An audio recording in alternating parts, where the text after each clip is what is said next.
Agora vai ser a Dilceli. Ela é mestre em Química pela Universidade de São Paulo, licenciada em Química pela Universidade de Ponta Grossa, no Paraná, mais de 10 anos de experiência nas áreas de Química Instrumental, Gestão de Qualidade com enfoque nos ensaios analíticos e amostragens de matrizes ambientais. Atualmente atua como consultora de Sistema da Qualidade, Gestão Ambiental em empresas de diversos segmentos e também é membro da nossa comissão. Dando continuidade aqui à nossa conversa da tarde, né? Meus colegas, o Wagner e a Maria Fernanda, já falaram muito bem aí a respeito, começando pelo aspecto legal e depois reconhecendo o que a gente tem, e agora eu convido a todos para entrarem no laboratório, né? E falando nisso, então, nesse momento em que a gente vive uma mudança de cultura, fazendo muitos treinamentos por videoconferência, né? Formatos muito diferentes de estudo, de aula, né? Ainda fica a grande necessidade do ensino com aulas práticas. A gente sabe que isso é indispensável e para contribuir com a formação de um profissional que vai atuar numa área de química ou áreas afins em que a gente tem na grade curricular os laboratórios. E então, assim, embora a gente consiga aproveitar muita coisa aqui nesse modelo que estamos trabalhando hoje, a gente não pode deixar de lado a importância do laboratório, né? E, consequentemente, as implicações que ele traz aí na nossa rotina de trabalho, né? E por que, né, essa preocupação, por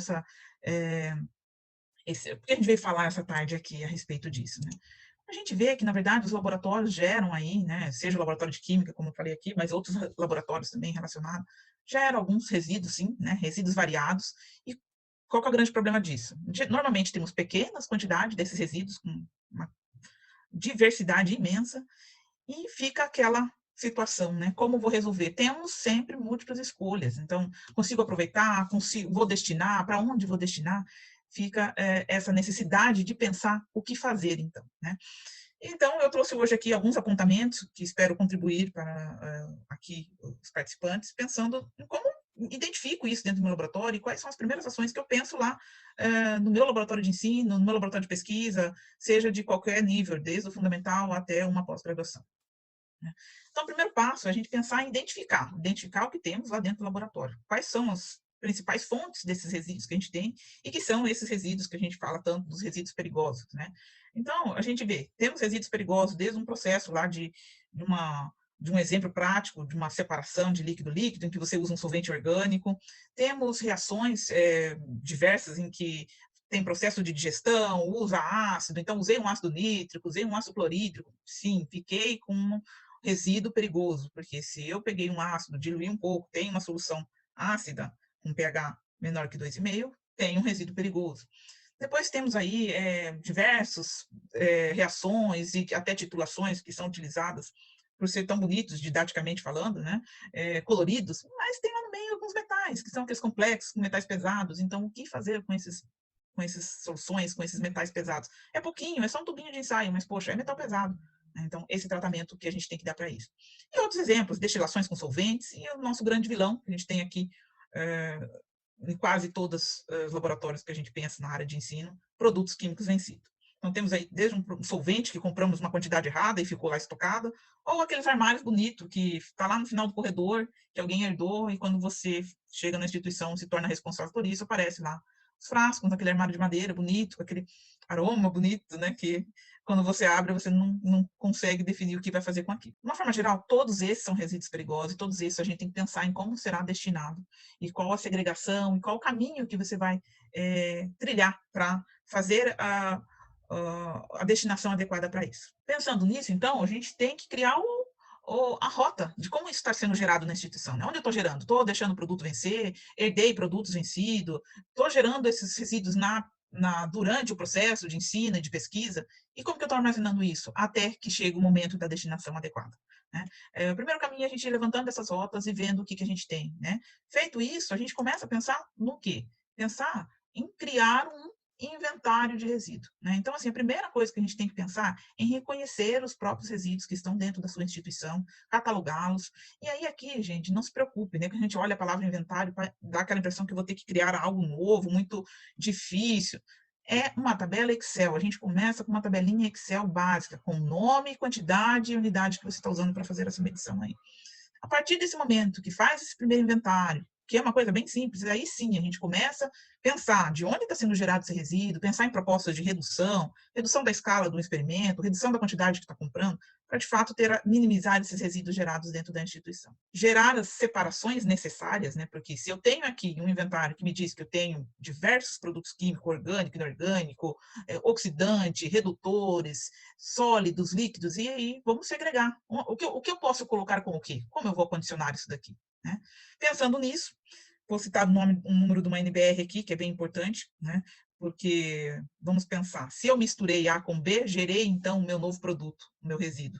Então, existe essa NBR que especifica como fazer uma ficha de destinação de resíduo, que é um documento similar a uma FISPEC que a gente tem para os produtos químicos, e geralmente a gente usa, inclusive, as informações da FISPEC para gerar esses ficha de destinação de resíduo, e nessa NBR também especifica como eu devo fazer esse rótulo, porque vamos pensar, né? Se eu gerei um novo produto, tem que ter um rótulo, isso é muito importante. Essa identificação, esse rótulo, gente, não é lá no abrigo de resíduo que ele tem que nascer. Ele tem que nascer lá na bancada. É aquela primeira quantidade, aqueles primeiros 10 ml que você colocou num frasco, que você vai armazenar por algum tempo até chegar o momento de descarte, é aqui que a gente tem que começar a identificar os nossos resíduos adequadamente.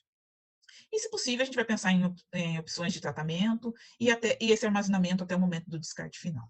Né? Então, mais ou menos esse é o caminho que a gente tem que criar dentro da nossa rotina de trabalho e ir sistematizando como isso vai acontecer. Lógico, nada nasce perfeito. Primeiro a gente começa com modelos bem simplistas e depois, com o tempo, a gente vê que consegue melhorar o processo e vai criando uma separação, identificação, vai criando uma cultura de cuidar dos resíduos também, né? Porque isso é bem importante, né, para esse mundo de ensino. Hoje a gente ensina com os experimentos a como entender um processo, mas a gente também tem que ensinar, criar nesse aluno a importância que ele tem que dar para esse resíduo que ele gera. Então, esse cuidado que ele tem que ter lá no momento que ele gerou, ele já tem que conhecer que vai para um frasco adequado, que tem uma identificação, e isso a gente vê que faz toda a diferença no profissional lá na frente, quando chega no mercado de trabalho, e que tem essa postura ambiental consciente. Né? Bem, pensando aí nisso, né, nessas atividades que a gente tem que fazer, como eu comentei ali, não dá para deixar de falar, gente, da importância da gente ter certos cuidados, porque a gente, quando está trabalhando com produtos perigosos, sempre tem um risco associado. Então, ter atenção em todas as etapas de separar esses reagentes, esses resíduos, a forma que estou acondicionando isso, a embalagem é adequada, é homologada para esse tipo de produto químico, de resíduo químico que eu estou armazenando, o local, existe uma condição mínima de adequação, tem uma barreira de contenção, como que eu posso pensar nessa barreira de contenção no laboratório pequeno? Eu tenho que pensar em escalas mínimas. Sempre dá para pensar. Não é só na central de abrigo bonito que você viu num vídeo que vai ter uma barreira de contenção. Dá para a gente reduzir e pensar na nossa rotina lá em cima da bancada e ter aí um mínimo de proteção desse resíduo que está sendo gerado. Né?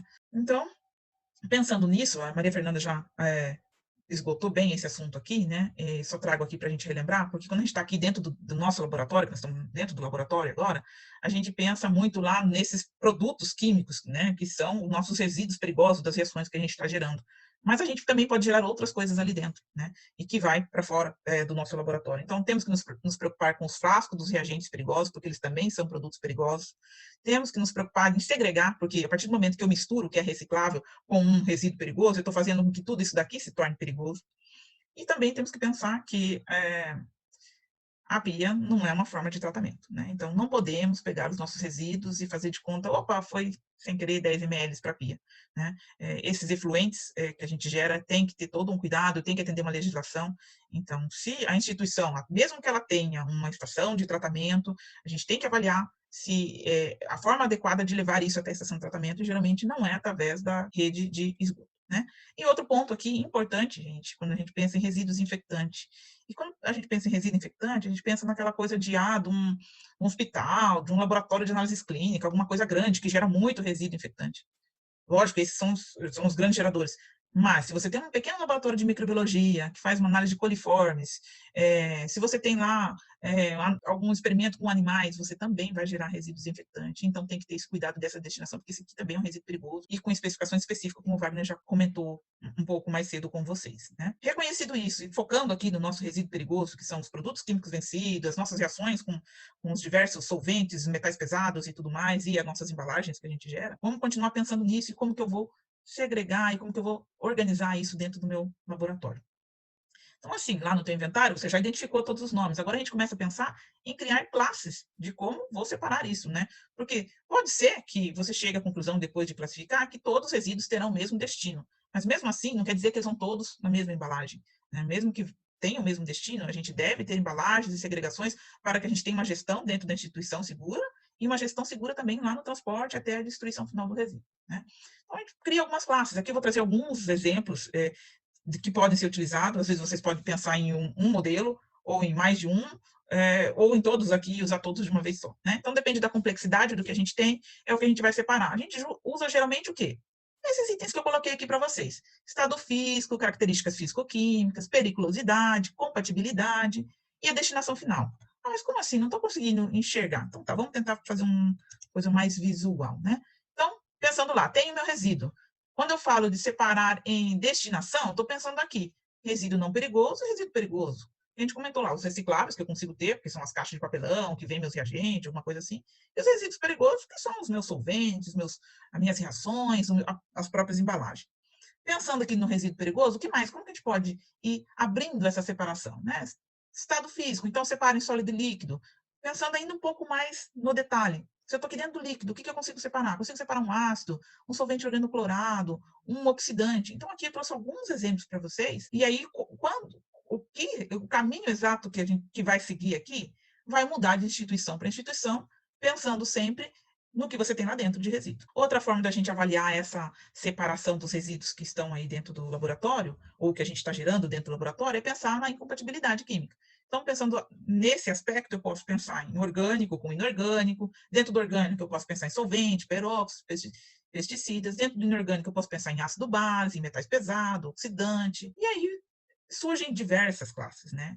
E alguns pode ter todos, o que é bem difícil, porque aí você vai ter muitas separações. Outros já têm algum tipo de resíduo específico. Então, dependendo dos experimentos que a gente organiza na rotina, é o tipo de separação que a gente vai organizar nesse tratamento dos resíduos, né? Até o tratamento dos resíduos. É muito particular isso de cada instituição, né? Então, não posso dizer para vocês que esse é o modelo exato, mas pode ser um modelo que sirva para algum de vocês, né? Então, a gente tem que pensar no nosso resíduo mesmo, começando lá pelo inventário, né? E aí, voltando aqui o que eu falei para vocês, que dessa questão de risco, né? Trago alguma coisa a mais para buscar aguçar a criatividade de vocês aí na rotina. Trago alguns modelos do que a gente pensa aí no armazenamento. Já consegui segregar, já sei o que eu vou separar, então vamos pensar em armazenar de forma adequada, seja esse resíduo lá numa capela que você tem adequada, que você possa colocar os resíduos, seja isso num pallet de contenção, ou até mesmo, dependendo da quantidade, até numa bombona, num recipiente maior, ou essas bombonas menores, tem algumas instituições que usam esse tipo de bombonas para líquidos e já deixam próximo da área de lavagem, então você faz primeiro o descarte aqui, de acordo com as compatibilidades, depois faz uma rinçagem da vidraria, para depois colocar para uma lavagem. Eu gosto muito de trazer esse modelo, que é uma coisa bem simples, né? Bandejas plásticas, funcionam muito bem para quando a gente pensa em ácidos e bases, né? E sais perigosos que a gente possa ter. Então, você tem um armário lá, para você criar essa tua primeira barreira de contenção, fica bem interessante. Aí tem vários modelos, menores, maiores. Mas e se você estiver pensando no solvente orgânico? Não vai ser legal, né? Colocar aqui numa bandeja plástica. A gente pode pensar no modelo de bandeja de inox, bandeja de alumínio, vidro. A gente tem que buscar aí a alternativa que for mais adequada e que couber no bolso também do projeto. Solventes orgânicos, trago a opção muito boa também aqui para a gente pensar que, de repente, eu até tenho essa capela lá e não estou utilizando ela de forma adequada, né? A gente tem capelas específicas que tem esses armários já adequados com um sistema de exaustão negativo ou armários específicos para armazenar solventes orgânicos. Aqui a gente precisa desse cuidado especial, gente, porque além de muitos dos solventes orgânicos ser cancerígeno, mutagênico e todas aquelas caveirinhas que aparecem lá no rótulo, tem a questão de que eles são voláteis, muitas vezes, e aí sim traz um risco de explosão, fogo, né? Por isso esse cuidado com os solventes orgânicos. Aí. Quando eu falo solventes, eu estou pensando aqui em mistura de solventes, reagente vencido, tudo isso que possa estar lá na tua instituição. Né? Então, assim, eu trouxe algumas ideias aqui para vocês, né, do que fazer lá na tua rotina. Deixei por último esse slide aqui só para vocês pensarem nas destinações. Então, a gente geralmente pensa que destinação é para uma incineração. Sim, muitas vezes pode ser que seja, mas tem uma mente aberta que existe outras possibilidades, dependendo do tipo de resíduo que você tem dentro da tua instituição, você pode sim fazer aí um coprocessamento ou até mesmo mandar para um aterro. Né? Então, é avaliar as possibilidades, buscar os fornecedores que estão na região. Aí a gente pensa, poxa, mas eu gero tão pouquinho. Existe possibilidades, né? O Wagner comentou aí com vocês essa gestão. De qualquer forma, a gente sempre vai ter que pensar e ter o documento legal, que aqui dentro do Estado a gente precisa ter o CADE de acordo com esse CADE para onde vocês vão destinar. né? Então, foi uma coisa bem rápida, só para trazer algumas ideias na mente, né? Dá para falar horas sobre isso, sobre compatibilidade, sobre como a gente fazia isso na rotina, mas espero que já traga uma luz para quem está lá com alguns resíduos no cantinho e não sabe muito bem ainda o que fazer com eles, tá?